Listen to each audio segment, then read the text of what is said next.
Wait wait wait, क्या 91 lakh voter में आपका भी नाम शामिल है? देखो हुआ ये ना, बंगाल में 91 लाख वोटर का नाम लिस्ट से गायब हो चुका है। ये कोई छोटी मोटी गलती नहीं है, ये आपके लोकतांत्रिक अधिकार पर डिजिटल डाका है। आखिर कैसे एक सॉफ्टवेयर आपके वोट करने का अधिकार छीन सकता है? एसआईआर के नाम पर एक ऐसा सॉफ्टवेयर लाया गया जिसे कभी टेस्ट ही नहीं किया गया था।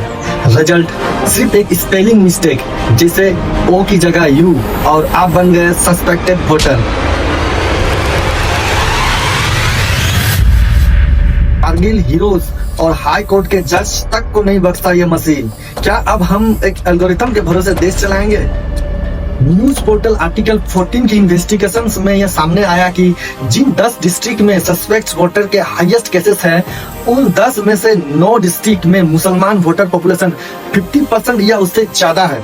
मुर्शिदाबाद, जहाँ 66% मुस्लिम पॉपुलेशन है, वहाँ सबसे ज्यादा ऐसे केसेस देखे गए 11 लाख वोटर्स के।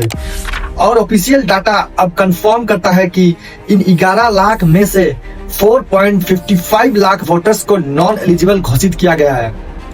लेकिन जब कॉन्स्टिट्यूंसी लेवल पर आप डाटा को देखेंगे तो ये पिक्चर और भी ज्यादा क्लियर हो जाती है।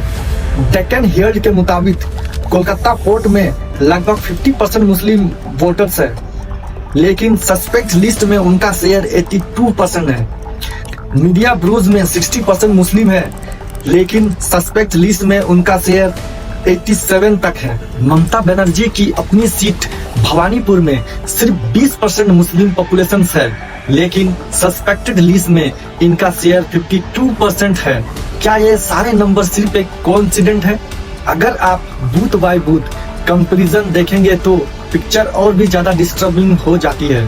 द वायर की एक इन्वेस्टिगेशन के मुताबिक रानीनगर कंस्टिट्यूएंसी के हिंदू मेजोरिटी बूथ पर सिर्फ 3% वोटर को सस्पेक्ट कैटेगरी में डाला गया। वहीं दूसरी तरफ मुस्लिम मेजोरिटी बूथ्स पर यह नंबर 35% से लेकर 58% तक है।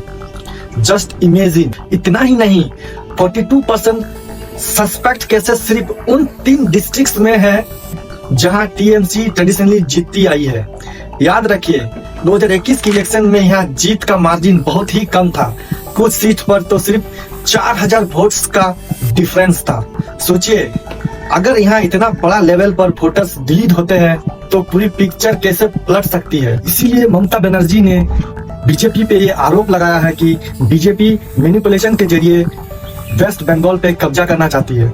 इस डाटा के मुताबिक और ममता बनर्जी के एलिगेशंस पर हमें ये मिलता है कि इस बार बंगाल में बीजेपी की सरकार बनेगी। आपका क्या राय है? कमेंट में जरूर बताएं। जय हिंद, जय भारत।